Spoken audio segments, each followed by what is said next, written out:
आप सभी का स्वागत है मेरे चैनल पर। तो आज की हमारी कहानी है अनुपमा बहू की कहानी। चलिए तो अपनी कहानी की शुरुआत करते हैं। माँ, मैं बहुत थक गई हूँ घर संभालते संभालते। यहाँ मेरी थकान किसी को नज़र नहीं आती। कुछ दिन आराम करना चाहती हूँ। सोच रही हूँ कुछ दिनों के लिए अपने मायके आ जाऊँ। आते हुए अपने बच्चों को भी साथ ले आऊँगी। वे वहीं से स्कूल चले जाएंगे। आखिर एक ही शहर में ससुराल और मायका होने का कुछ तो फ़ायदा मिले। नम्रता ने फ़ोन कर अपनी माँ से कहा। पार्वती जी ने दूसरी तरफ से कहा, हाँ बेटा, जब तेरी इच्छा हो आ जाना, आखिर ये तेरा भी तो घर है। ठीक है माँ, तो मैं कल ही आ जाऊंगी। नम्रता खुश होकर बोली। हाँ बेटा, कल आ जाओ, मैं तुम्हारा इंतज़ार करूंगी। अभी मैं फ़ोन रखती हूँ, मुझे मंदिर भी जाना है। कमला जी ने फ़ोन रख दिया और सीधे किचन में आ गईं। किचन में खाना बना रही बहू से बोली, अरे अनुपमा, सुनो, कल तुम्हारी नंद आ रही है। आज बाजार जाकर फल सब्जी और मिठाइयाँ लेकर आना। बेचारी मेरी बेटी ससुराल में नौकरों की तरह काम करती है और उस पर कोई ध्यान ही नहीं देता। यहाँ आएगी, कुछ दिन रहेगी तो उसका मन और तबीयत अच्छे रहेंगे। सास के मुंह से ऐसी बातें सुनकर अनुपमा का चेहरा उतर गया। वह मन ही मन सोचने लगी, काश आपको मेरी थकावट भी नजर आती। मैं भी दिन रात झाड़ू पोछा, बर्तन, खाना बनाना, मार्केट जाना और हर वह काम करती हूँ जिससे हमारे परिवार वालों को कोई दिक्कत ना हो। काश आप मुझ पर भी ध्यान दे पाती।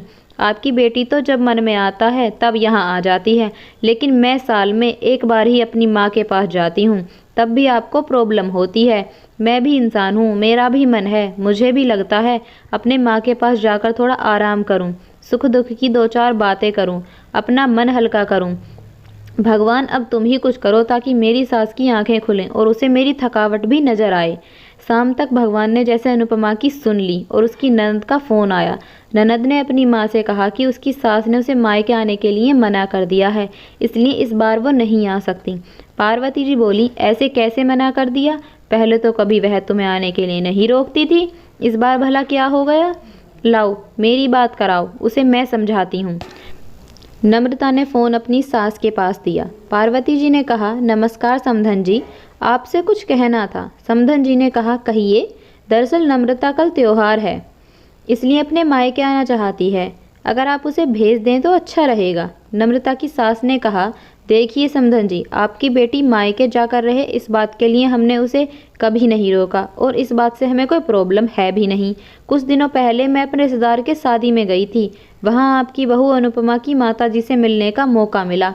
उनसे गपशप करने के दौरान उनकी बातों से पता चला कि अनुपमा की साल में एक ही बार अपने मायके जाने को मिलता है और वह भी बहुत कम समय के लिए। मुझे लगता है आपको पहले अनुपमा को उसके मायके भेज देना चाहिए और वह जब मायके होकर आ जाएगी तो मैं नम्रता को आपके पास भेज दूंगी। एक बहुत ज़रूरी बात जो मुझे लगता है आपको समझ लेनी चाहिए कि आपको अपनी बहू को भी बेटी की तरह या बेटी से भी ज़्यादा प्यार देना चाहिए। उसे भी मायके जाने की इच्छा होती होगी। हो सकता है नम्रता के वहाँ आने से उसकी आवभगत करने के लिए आप उसे उसके मायके नहीं भेजती होंगी, या फिर वह आपसे कुछ कहने से अभी डरती हो। अगर आप उसको घर में ही कैद रखोगी तो एक दिन ऐसा आएगा जब वह आपके खिलाफ बोलने लगेगी, फिर वह आपकी सुनेगी भी नहीं और जब चाहे तब अपने मायके जाएगी। ऐसी परिस्थिति आए, इससे अच्छा है कि आप ही कुछ बदलाव अमल में लें आए, जिससे आपका रिश्ता और रिश्ते का मिठास खराब न हो। पार्वती जी को अपने समधन के हर एक शब्द में सच्चाई नजर आई। उन्हें महसूस हुआ कि उन्होंने अपनी बेटी के प्यार में अंधे होकर कभी भी अपनी बहू के मन का विचार किया ही नहीं। उन्होंने हमेशा ही अपनी बेटी को अपनी बहू से ऊपर रखा। दूसरी तरफ नम्रता भी अपनी भाभी के बारे में ही सोच रही थी, इस बातचीत को सुन रही थी। उसने भी रियलाइज़ किया कि वह कभी भी अपनी भाभी के साथ ठीक से बात नहीं करती और जब जब वह अपने मायके जाती है तो भाभी थोड़ी उदास रहती हैं। पार्वती जी ने अपनी बहू को बुलाया और उसे कहा कि अनुपमा, कुछ दिनों के लिए नम्रता नहीं आने वाली है, इसलिए पहले तुम अपने मायके होकर आओ। यह सुनते ही अनुपमा का चेहरा खिल गया, क्योंकि यह पहली बार था जब उसकी सास ने सामने से उससे अपने मायके जाने के लिए कहा था। अगले दिन अनुपमा अपने मायके गई और इस बार एक दो दिन नहीं, पूरे हफ्ते भर कर रह कर आई। अपने माँ बाप से, अपने रिश्तेदारों से मिलकर आई और जब वह लौट कर आई तो उसका चेहरा खिला हुआ था, उसकी आंखें चमक रही थीं। अनुपमा के आने के बाद नम्रता भी अपने मायके आई और इस बार वो खुद सामने से अपनी भाभी से खुशी खुशी मिली और अच्छे से बातचीत की।